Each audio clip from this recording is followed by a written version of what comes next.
If you're lucky enough to be different, don't let go. I spend a lot of my time and energy exploring the power of perspective, how our reality is determined by how we interpret what's in front of us. How one person can look at one thing and see pain or a problem or a barrier, and another person can look at that exact same thing and see opportunity or a future win or a bridge to something better. And I think one of the best examples of this is how we perceive those qualities that make us unique. Those things that put us in a different category. Maybe we're a little hesitant to fully embrace because they're not common. And when it comes to that which separates us from everyone else, well, I believe we have a decision to make. I'm going to go back to Robert Frost's fork in the road, right? He says, 2 paths diverged in a wood. I took the one least traveled by, and that made all the difference. On the surface, you could easily brush this off as trivial. It's like, oh, nice, that's cute. He took the path less traveled by. But what does that mean? As it turns out, it means a lot. It means instead of burying what makes him different, he made it his battle cry. Instead of slipping under the radar and sneaking through life like so many of us do, he signed the dotted line for the pain of being a beginner, the struggle of being uncertain, the discipline and sometimes torturous road that is turning a passion into excellence, trading peace of mind for the pursuit of meaning in life. Exploring what makes you unique, it takes courage. And in that message, he chooses courage. Because it's not just that you're alone. Taking that path means every step of the way, your mind screams at you reminders that you're alone. It's not just fighting traffic patterns, it's fighting your DNA. It's resisting that impulse to please sit down, shut up, and blend in. So is it a trivial decision? I'd say not really. Maybe even the most important decision you can make. Because I promise you it's not your commonality with those around you that will bring fulfillment, that will leave a mark on your life and the world that surrounds you. No, it's that thing that's unequivocally you, that's a little out there, that's somewhat strange, that you don't know why, but its gravitational force pulls and pulls and pulls. A tug of war, where one side begs you to just relax, conform, do less, begs you to never be laughed at or criticized, to take the easy road. Then you have the other side, poking, prodding, asking you, hey, yeah, but what if? What if you sacrificed the comfort of right now? What if you explored? What if you took that which you love and you ran with it? What if you worked for a delayed payday? What if for a moment in time, when people ask you what the plan is, you have to look back and say, you know what, I'm not quite sure what I'm building, but I'll keep pivoting until it's so clear you can see it from the moon. Those are the paths that pull us apart. And every time I've lost my way, it's because I've doubted my unique path. And I mean that every time. It's when I become impatient with the journey or look around and see someone else winning in a different arena using different methods, different strategies, see the latest trends and success formulas. Hey man, I want part of that, right? I'm human. I want to win. I want to succeed. But just like a little opening is enough to let in the outside water that sinks the boat, well, a little bit of doubt is enough to derail your process. A process that you have to believe in, protect, nurture. A process that I've come to separate into 2 pieces. Number 1, believing that the exploration of that thing that makes you unique it's valuable. That your abilities mean something. They're not inconsequential. They're not stupid or trivial or unnecessary. If it means something to you, it will most certainly mean something to others. And you bringing it to life not only helps yourself evolve, grow, flourish, it helps the world. You just have to believe that enough to bring it to life. That's number one. Number two, trusting that as long as you don't stop in pursuit of your unique self, you can't lose. You can't lose. And I don't mean continuing to ram a square peg into a round hole. I mean growing, learning, experimenting, seeing what works. There's a saying that when you hit a dead end, it's not that the goal or the dream should be abandoned. It means the plan needs to be changed or adjusted. And as you get better and more experienced and continually work to adjust your strategy and your plans, learn from your mistakes, it becomes a matter of time. You increase the odds with every step forward. Being different is the most precious thing afforded to you. But to realize that miracle requires a combination of both the mythical and the practical, the imaginary and the real. Dream that dream, visualize that growth, create a world out of those ideas that don't exist yet. But also understand that the conversion process from dream to reality is a practical one. It requires repetition. Learning, losing, adjusting, and people don't like that. It's much easier to blend in than spend years pushing through the agony of setting yourself apart. But it's worth it. And the evidence is so obvious, so plainly pointing to the fact that we only celebrate the outcasts, the crazy ones. We sit around campfires, listen to lectures, watch movies and documentaries about the people that had every reason to doubt themselves but kept moving forward. About the people who could have swept their unique abilities under the rug, but instead used them as their foundation for everything. Not being distracted by what's popular or how anyone else lives or operates. Not seeking to be anyone but themselves, knowing that that is enough. Knowing it's the seed to something precious. The only question is, will you provide the right conditions and nourishment for that little seed to grow? Will you do what so few people have the courage to do? Let their authentic selves shine through. Let who they are emerge. Emerson has a quote. He says, "To be yourself in a world that's constantly trying to make you something else is the greatest accomplishment." He goes on to say, "My life should be unique. It should be an alms, a battle, a conquest, a medicine." And see, perpetual happiness is a fool's errand. No, life is full of trials and tribulations and ups and downs. But fulfillment comes from that quest for meaning, for more, for building something, for creating your unique self, a process, a pursuit that must be chiseled from stone.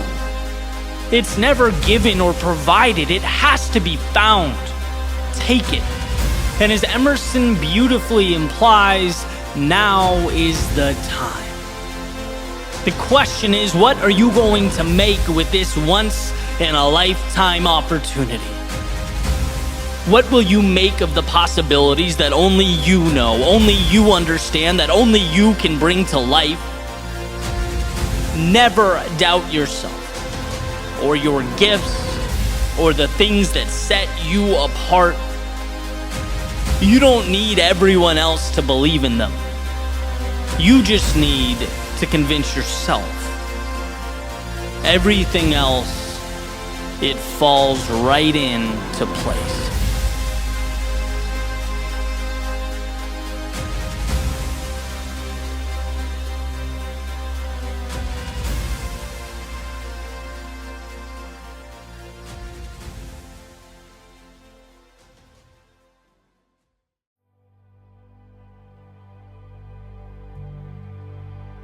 Montesquieu once wrote that we receive 3 educations.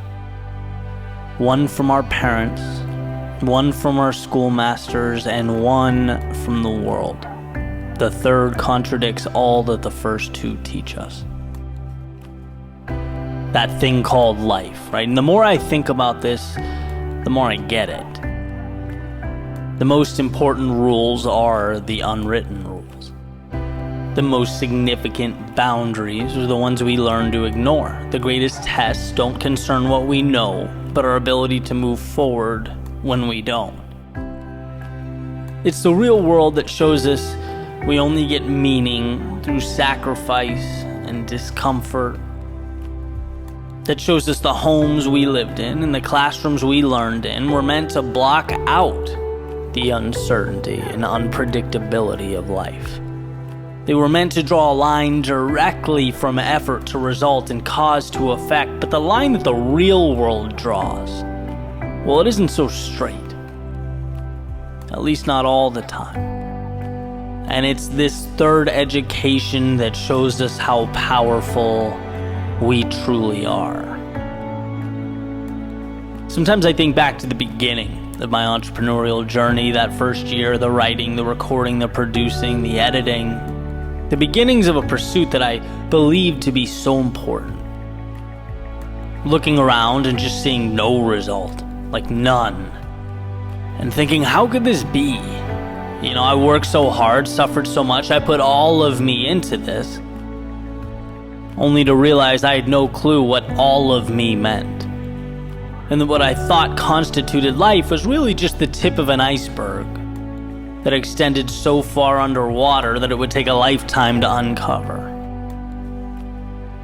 The real world, upon introduction, always starts by showing you how much you don't know.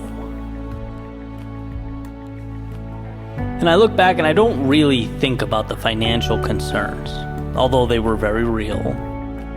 I don't remember much of the everyday worry and anxiety bouncing around in my head, although it was definitely there. I remember learning one of the greatest lessons I've ever learned, that life is hard, but it's supposed to be.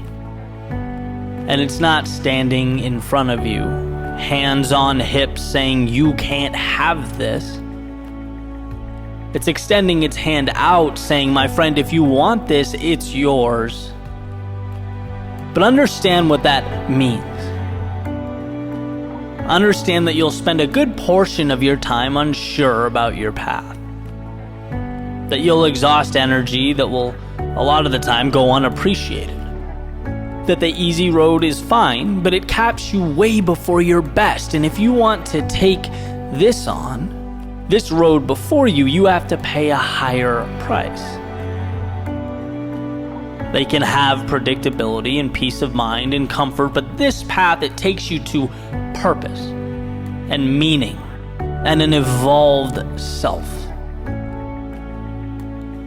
And you may think you understand what it means to be proud now, but wait until you touch these things.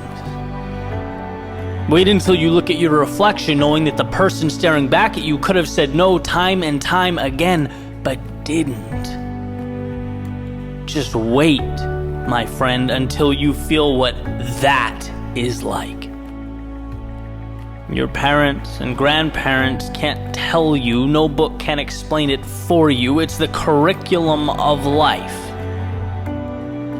The real world education, where the tuition is temporary discomfort and graduation isn't one, but a million little evolutions. It is the stage that's calling your name, the one you're ready for, whether you know it or not.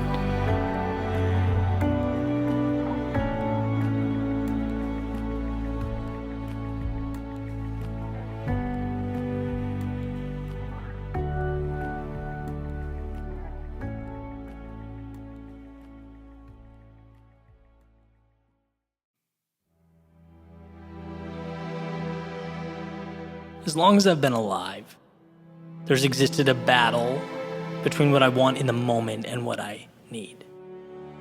And it transforms, it takes different shapes, but its impact is always felt.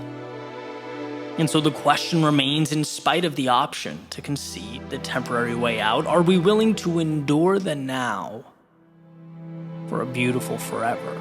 Commit to that delayed gratification? Hold off just a little longer, do a little more. See, every time I hold the line, every time I refuse to give in, the victory tends to be just a little sweeter.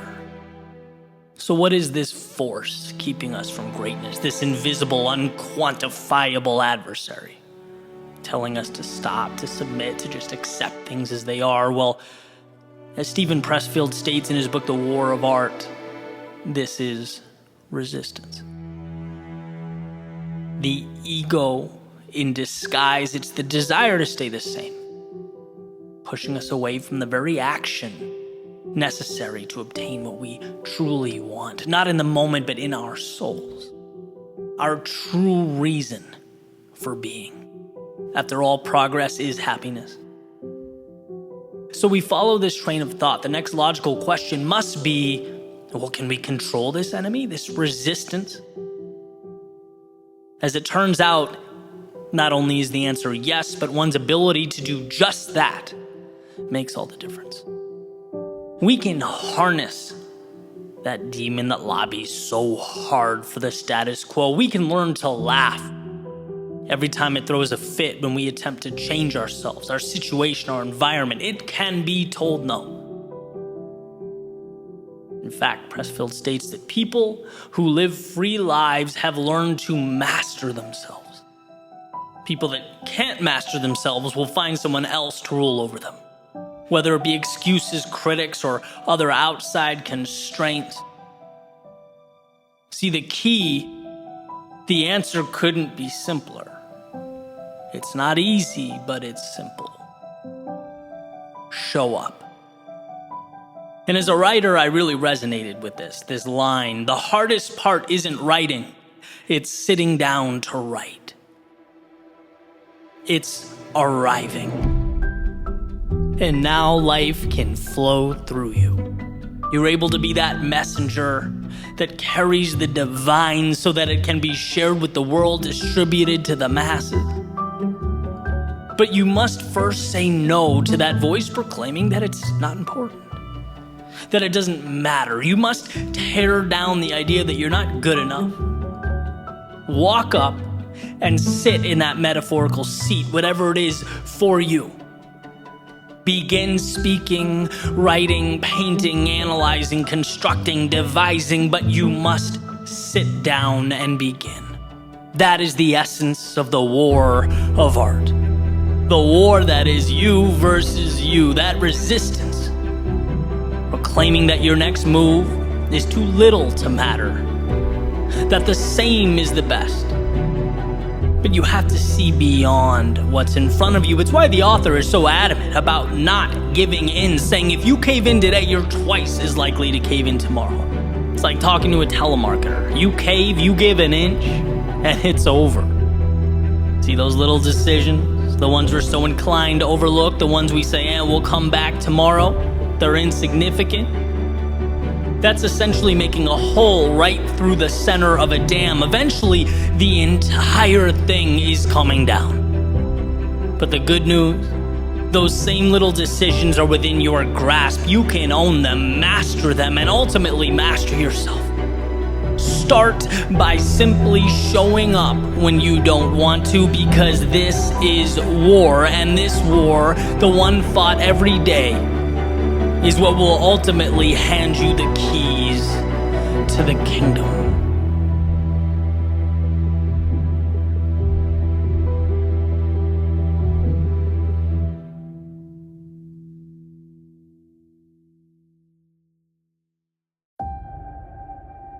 When the ground beneath us shakes, we crave stability. When the heavens open up and rain pours down and we run for shelter. When life presents us with vagueness, with flashes of possibility, we long for mastery. It's more instinct than anything else. But could it be that that instinct that we run to like moths to a flame is leading us astray, that it doesn't have our best interests at heart? Could it be that we're so worried about protecting and maintaining an acceptable image for the world that we forget to build something internally that's worth protecting? What if that shaking is what brings down the foundations that held us back? What if that rain washes away the limits of yesterday as we evolve into something more? And what if those flashes of possibility require of us not mastery, no, not yet, but a willingness to be the fool? And what if that willingness isn't an unfortunate dead end, but a beginning? In one of his lectures at the University of Toronto, Jordan Peterson said, "If you are not willing to be a fool, you can't be a master." In the cycle that is self-discovery, that is growth, we have to at some point step into an arena that's foreign to us, that we don't yet understand. We have to be willing to operate with inadequate resources, trusting that, they'll be picked up along the way. And that's a lot to take in. It's painful to know that others are going to have knowledge and skills and competencies that you won't. That you'll willingly inject yourself into the bottom of some hierarchy with nothing more than aspirations. But that willingness is your vehicle. And what's clear is that everyone wants the moon, but very few people have the courage to start constructing that spaceship. Very few have the courage to be the student. That's why our inclination is to quit when we can't snap our fingers and magically be on our way, when we can't leap past that wandering around the unknowns. The reality is, we have to fight, to scrap, to obtain that sense of belonging in a particular competency. And just talking about it brings me back. It's an obstacle that we all face. It's super real to me. I remember being featured on a podcast where the host literally asked me, "Why should I listen to what you have to say?" Right? Like, who are you? Why are you road mapping your journey? Right? I remember fighting for relevance in an area in which, at the time I knew almost nothing about. And I love how Peterson articulates this battle. He says at some point, you'll want to make a change and you'll feel like an imposter. And guess what? You are. But you have to be. You'll ultimately feel worse if you don't do it. That's imposter syndrome. Feeling like a stranger in your own body. And guess what? It's not wrong. It's just a beginning.